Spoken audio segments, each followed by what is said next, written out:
It's a special edition of Catfish on Ice, weekend edition, episode 217. This is your host, Chad Minton. Welcome in, bringing you this special episode of Catfish on Ice because the Predators go out and get a huge win, stun the Dallas Stars once again on the road in Dallas with a 6-3 win on Friday night. So we are going to break down that great win for the Predators to get back on track after not showing up against the Anaheim Ducks at home. It's just so hard to figure out this Predators team right now because one second they look awful and they look like they're destined to just fall out of the playoff race altogether. Then they come out and beat the Dallas Stars. Going to break down that game. Who really stood out in that game? I can go ahead and tell you right now, it was Roman Josi, the captain, and a lot of the veteran leaders. But we're going to talk about their games. There were also some other good role players that stepped up in this game. Also, going to throw out a quick preview because the Predators are on a back-to-back. They're coming back home for a Saturday matchup with the Eastern Conference's top wildcard team. So you got a battle between two wildcard teams tonight, one in the Eastern Conference, one in the Western Conference. So the Predators will host the New York Islanders, who have been arguably one of the biggest surprise teams in the NHL this year. But you could argue that the Predators are also a surprise team this year for a lot of people. And so both teams are trying to prove to the NHL and the rest of the league that they are here to stay and that they are not flukes. So let's break down that game as well to wrap up this special quick edition of Catfish on Ice with your host, Chad Minton, brought to you by DraftKings, promo code THPN. I'll tell you all about DraftKings and our current offer later on in this episode. All right, so let's get to it with this stunning win over the Dallas Stars, the second time in less than a week that the Predators have knocked off the Stars in Dallas. Not an easy place to play. The Stars have kind of been a little bit of a curse for the Predators ever since 2019, but this has become arguably the biggest rival that the Predators have right now. Two division rivals, two Southern teams.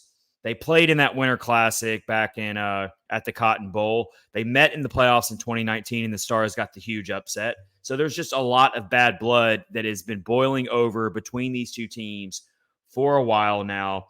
And the fact that the Predators have gotten two wins on the road against the Stars in less than a week and should have won that first meeting back right before Christmas at home, if not falling apart in the last 60 seconds. So what ifs, you can't get caught into what ifs, but we could easily be talking about the Predators having 3 wins over the Stars already this year. And look, a lot of Stars fans they're trying to say their team is definitely not playing well and that they are not living up to their lofty expectations of winning a Stanley Cup this year. They've got a lot of issues, I will say, and I'm going to break it down right now for you. Is this more about the Predators being a legit force when you take them seriously, or are the Stars seriously in trouble right now and they're in danger of not living up to the hype that they had in the preseason? I'm going to lean more towards the Predators are just showing that they are legit and they need to be taken seriously here. 3 matchups with the Stars, and they've all been back and forth. They've been close games, but in all 3 games, the Predators jumped out to 2-goal leads, and the Stars had to mount the comebacks. And in only one of those 3 games did the Stars actually complete that comeback, as we know in that December 23rd loss that the Predators took in the first game of the season series. But this happened again in this Friday night game in Dallas. The Stars could not get on the board in the first period. Kevin Lankinen stopped all 7 shots in the first period, stopped all 7 shots in the second period, and the Predators were able to get a couple goals finally. And they had that 2-goal lead, but we always know the Stars are one of the best comeback teams in the NHL. You can never count this team out, and they did it again. They kept trimming the Predators' 2-goal lead down to 1, and you were just sweating bullets that the Predators were going to surrender and waste another multi-goal lead. And once again, the Predators are at least able to rectify that curse against Dallas. Frustrating loss for Dallas. Let's look at some numbers, first of all, in this game. will say one of the reasons why I don't think that the Stars are as bad as they're looking right now is they're missing one of their top players. Basically, if we were missing Roman Josi, that's what the Stars are going through by missing Miro Heiskanen, their power play quarterback. They're one of their definitely their best defender and one of their best players on the team. He's been out for a little bit now, and it is very obvious that the Dallas Stars are missing him and his offense as an offensive defenseman, but also a good two-way defenseman. The Stars fail to get even to 2 expected goals in this game, so a masterful defensive performance by the Predators. But also the Stars get exposed defensively in this game. The Predators pile up the expected goals for themselves with over 5 expected goals, but they only go 1 for 5 on the power play. But if you look at this game, what really shifted this game and really locked it in for the Predators to get this win was after Matt Duchene scored the power play goal with 6:24 left in the third period. Amazingly, the Predators clamped down and did not surrender another shot on goal after that power play goal. So they went over 6 minutes in this game to close out this game and secure this win by not giving up a shot on goal. I have called out this Predators defense for being inconsistent, being leaky, being unreliable, being untrustworthy, whatever term you want to use. And they proved me wrong in this one. They really did. To not give up a single shot on goal on the road towards the end of a game, the final 6+ minutes of this game, that's called protecting your goaltender. That's called bringing this thing across the finish line. So huge thing that stands out from this game is that fact right there. No shots on goal surrendered in the final 6:24 after Matt Duchene scored. And then the Predators add on a couple empty net goals to make the score a little bit more lopsided than what the game actually was. But yeah, again, go back to the expected goals for in all situations. The Preds finished with 5.18 expected goals. Dallas, 1.89. So overall, dominant performance by the Predators defensively to get this win. Both teams did connect on the power play. Forsberg got the power play goal for Nashville. Duchene got that one for Dallas. Talking about Philip Forsberg and his goal, just a beautiful, patient, methodical power play setup to get Forsberg a wide open net.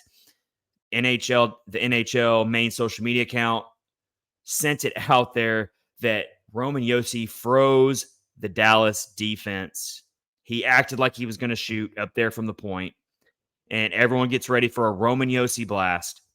And instead, he passes it to a. I don't know how Philip Forsberg ends up that open. I mean, that's just a huge breakdown for the Stars penalty kill. But Forsberg takes the puck. How many times have we seen guys panic in that situation, though? When you're that open, and if he was puck gazing and if he wasn't paying attention to what his line mate Roman Josi was doing, Forsberg might have mishandled that puck. Maybe he would have ski ramped it over the goalie and not even made Ottinger made a save. But no, he's patient. He takes that puck. He receives it, waits out for a sprawling Ottinger. Ottinger had no chance, and the Predators got that power play goal. Big one there. Let's talk about another standout, though, and it's not one of the usual veteran suspects like Josi or Forsberg or O'Reilly, but how about Jeremy Lauzon in this game? He breaks open the scoring in the second period, finally, nearly at the midway point of regulation before the first goal is scored in this game. And it's Jeremy Lauzon, of all people, aggressively battling for loose pucks. He gets his own rebound, drives to the net, and gets the loose change to get his 4th goal of the season.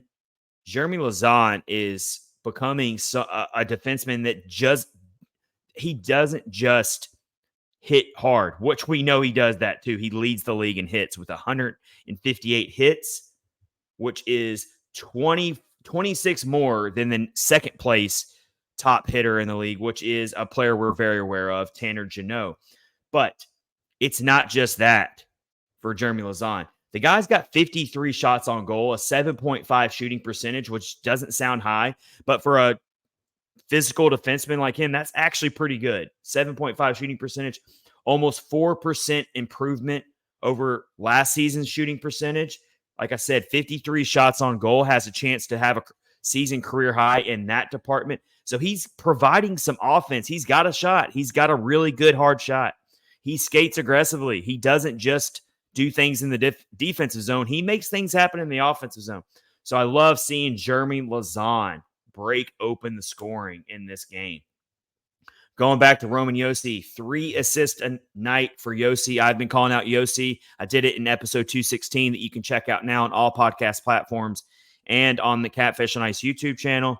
I've kind of called out Roman Josi lately for not so much because he's not doing things on the offensive end, because he always does that, but his defense has been shaky. I referenced that his defensive pairings have been outside the top 60 in terms of expected goals against per 60, which means that he's not providing good defense on his pairings with both Fabro and even when he played with McDonough. So in this game, he does provide much better defense, as you see in the overall numbers for the Preds defense. It was what Andrew Brunette told in his post-game comments, said it was a 20-man effort tonight. And Roman Josi, as the captain, did what great captains do. He steps up, delivers a huge win for his team. He's a big catalyst into this win. 3 assists on the night and plays a really strong, much better defensive game along with his defensive pairing line mate, Dante Fabro. So with the 3 assists, Josi is now 7th among defensemen in points with 35, including that highlight reel assist to get the power play goal for Philip Forsberg in the third period. Let's move along. Another really cool developing story for the Predators right now is Gus Nyquist, another big-time free agency acquisition that's making Barry Trotz look really, really brilliant right now. Gus Nyquist now has a 10-game point streak after he scores the empty net goal, which was the 5th goal of the night for the Predators. He is just this. I couldn't believe this. I thought there were a few more players that had achieved this at least. But the Nyquist is only the 6th player in Preds history to have a double-digit point streak. His point streak has now reached 10 games. This is the first double-digit point streak for the Predators since 2021-22 when Matt Duchene had a 10-game point streak and Roman Josi had a 13-game point streak. So pretty rare territory for Gus Nyquist in Predators history with a 10-game point streak with that empty net goal. And then, as I mentioned earlier, Ryan O'Reilly has a 3-point game as well. He now has 18 points on the power play. He is the main catalyst for the Predators power play. We know that. He gets up there close in on the net. He makes things happen. And so on that Roman Josi assist that made the highlight reels, it was Ryan O'Reilly that had the secondary assist. He had it up behind the net to the side of the net and found Roman Josi up on the point before it eventually ended up on Forsberg's stick. So a tic-tac-toe power play goal from those 3 veteran leaders. And again, Ryan O'Reilly is just such a major piece into where the Predators are. He is that coach on the ice. He is a player head coach. He is a dual role in that regard. And if he wants to, I'm sure he has head coaching future for him. I would not be surprised after retirement if Ryan O'Reilly becomes a head coach in the National Hockey League eventually. He's that wise of a hockey IQ, and it's so invaluable to have him on the ice for the Predators, especially on the power play. So yeah, Barry Trotz looking really, really wise. I know he wasn't officially in the role of general manager yet when the free agency pickups happened, but he was still playing a major role at that point. And the offseason additions of Ryan O'Reilly and Gus Nyquist are just paying dividends for the Predators right now. Mentioned Kevin Lankinen in this game. Only had to face 22 shots, as we already referenced here. The Predators had a really great, strong, and staunch defensive effort in this game against the Stars, but Lankinen did make 19 saves on the 22 shots, and really his shining moments were in the first and second period when the Predators hadn't broken through yet. This game was still hanging in the balance at a 0-0 score. Lankinen had to make some really, really quality saves to keep the Stars from getting on the scoreboard first. And we all know momentum can change very fast based on who gets that first goal. So credit to Lankinen for holding things together, holding down the fort until the Predators could really explode on offense. With finally getting that goal by Lazan nearly halfway through regulation in the second period. So that's really what sticks out to me most from Kevin Lankinen in this game is holding it together in the first and second period. And then third period, he had to make a couple good saves as well, but it was more or less the Predators protecting the house for Lankinen and keeping the Stars from mounting another miraculous comeback like they've done in that first game back in Nashville. So with that said, the standings now, the Predators are 23-18-1 with 47 points. The Dallas Stars fall back to, they have 53 points. So, I mean, the Preds are right there. I mean, they get on one winning streak and they can quickly make up ground, and they have a shot. They have a shot at a third place finish in this division. They definitely do. It looks like Winnipeg and Colorado are going to start setting themselves apart to battle out for the top spot. I wouldn't count out Dallas, though. They're still my preseason Stanley Cup pick. They're going through some rough times right now. Like I said, I think they're badly missing Miro Heiskanen, and it's showing. And then also, it was Jake Ottinger's first game back in a month's time span, and he looked a little rusty, but he did face a lot of shots and a lot of offensive scoring chances for the Predators. He faced way more traffic than Lankinen had to face on the other end. Ottinger will be fine.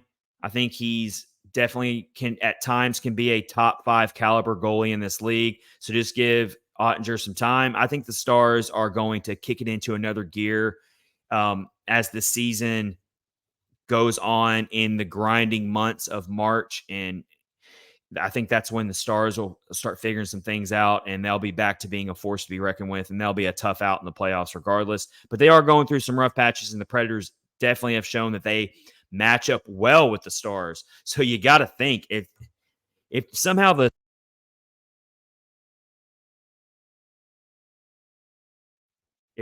Predators and the Stars were to play in a playoff series, just judging off these last 3 games dating back less than a month's time span, the Predators should easily have 3 wins right now.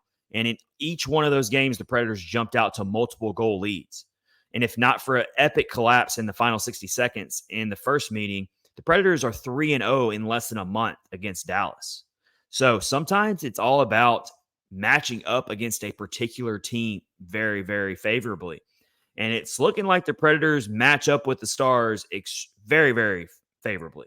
So that is something to take home with. Now, of course, it would be kind of hard for the Predators and the Stars to meet in the first round unless somehow the Stars were to get the top spot in the division and the Predators get a wild card spot. That's really the only way I see it happening, because I don't see the Predators and the Stars meeting in the first round as the second and third place team, because that would mean that either Colorado or Winnipeg would have to fall back into a wild card spot. I don't see that happening.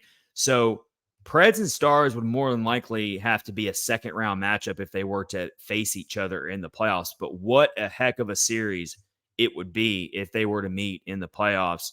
Maybe the Predators can get some retribution for that 2019 first round upset that was kind of the beginning of the end of the David Poile era, and when fans really started turning on where the Predators were going. It was their first season after the President's Trophy year, 2 seasons removed from the Stanley Cup, and then they lose in the first round. They haven't won a first round series since 2018.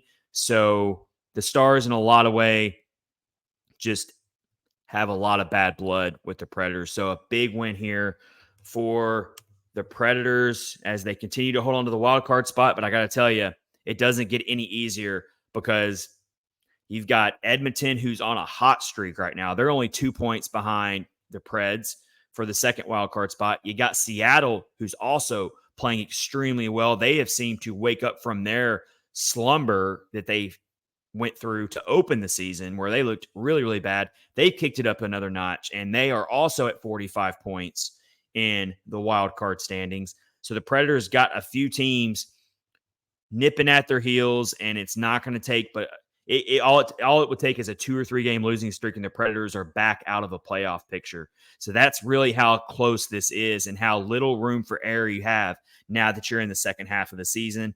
And I've mentioned this a little bit this week. The Predators have been overall pretty fortunate on the injury front. They're basically fully healthy right now, with the exception of Tyson Barrie being day-to-day, which isn't a huge miss. You don't really need Tyson Barrie that bad in the lineup.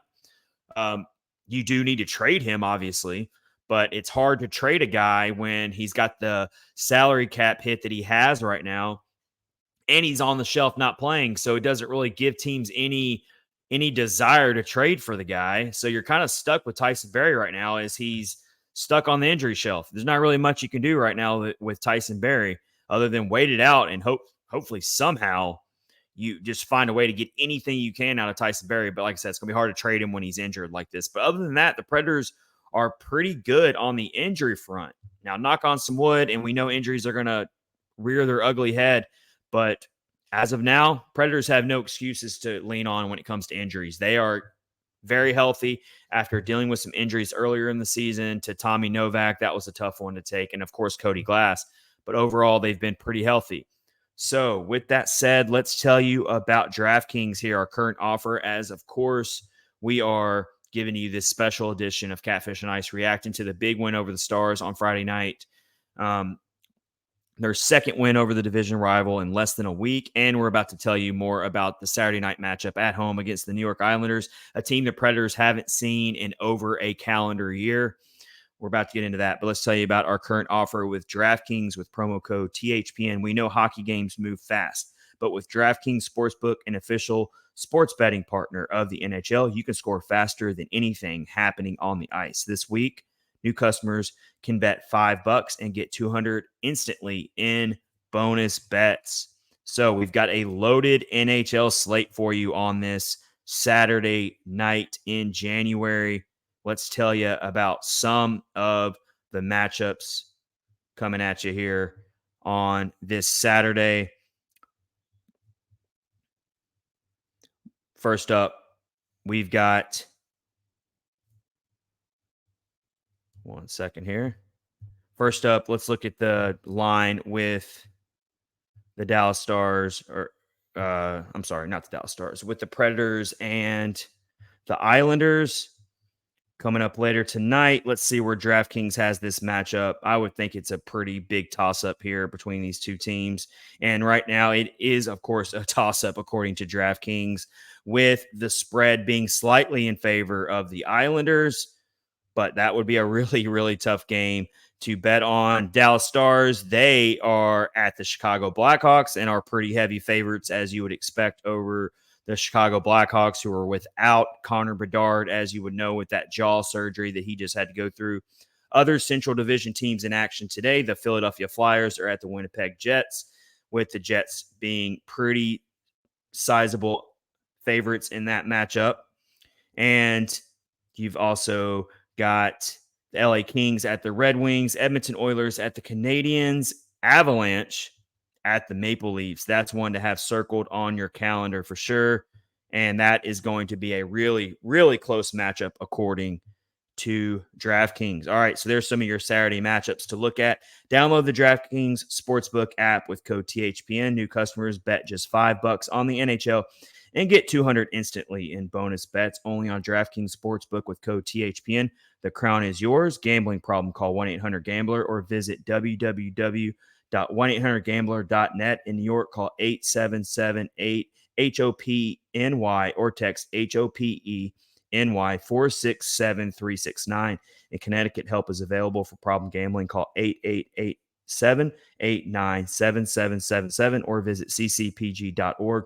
Please play responsibly on behalf of Boot Hill Casino and Resort in Kansas. 21 plus, age varies by jurisdiction. Void in Ontario. Bonus bets expire 168 hours after issuance.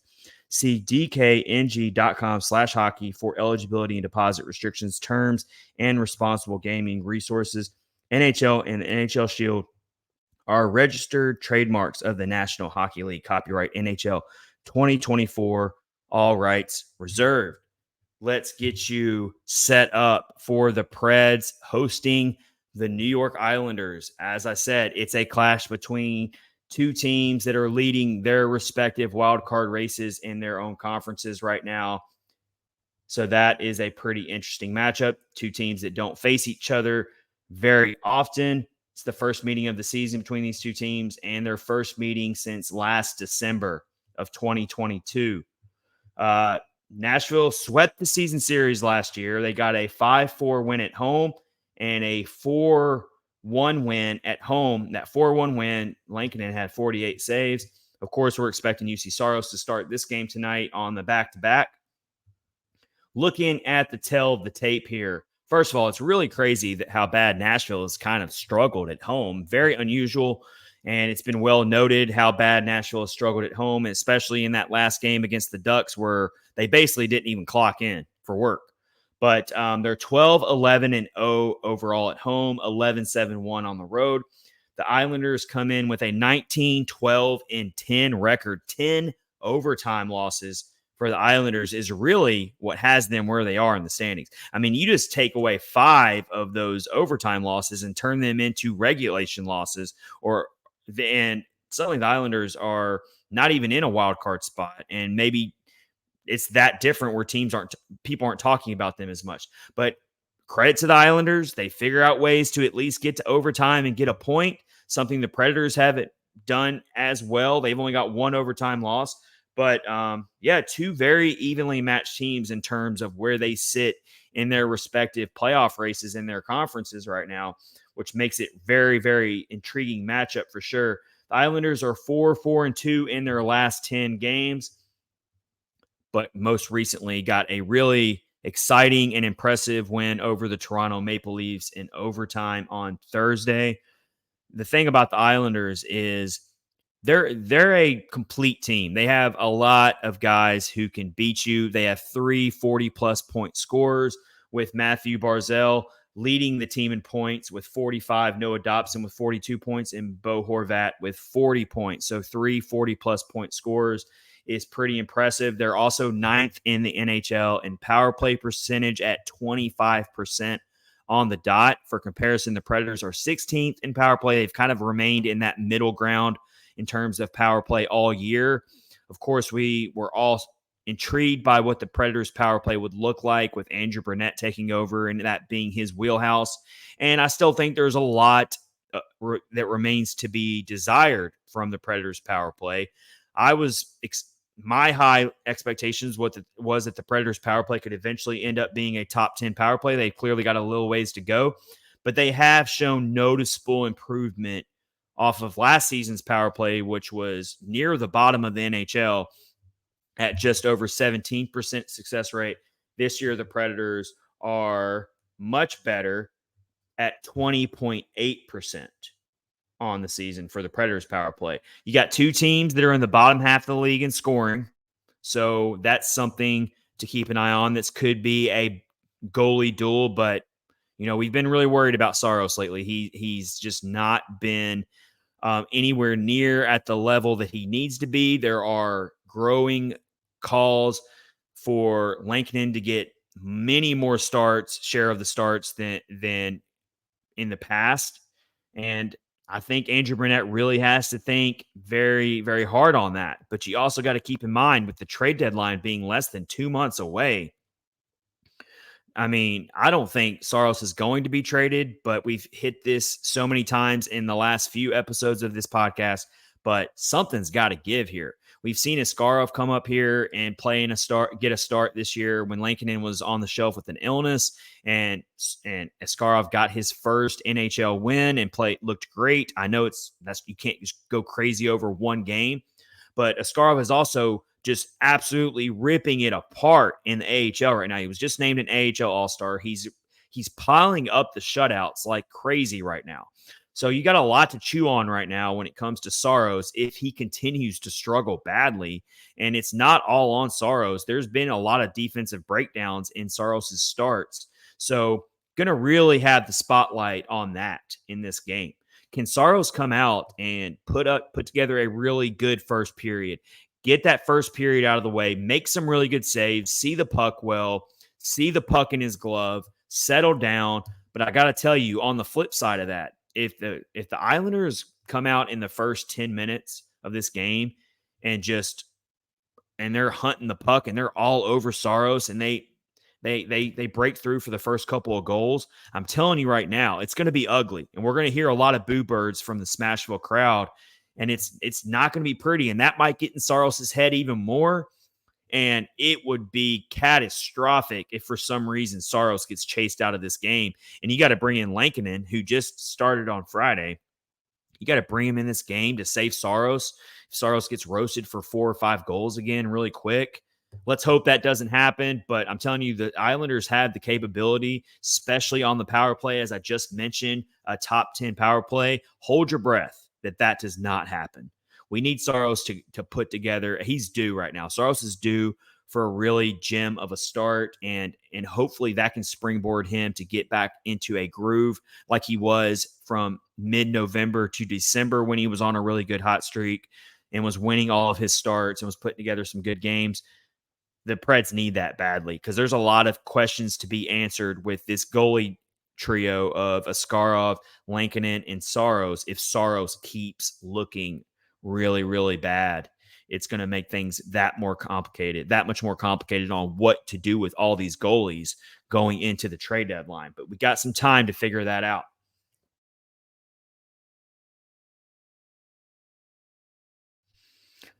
Looking more at it right now, when it comes to the all-time season series, like I said, the Preds and the Islanders do not meet very often.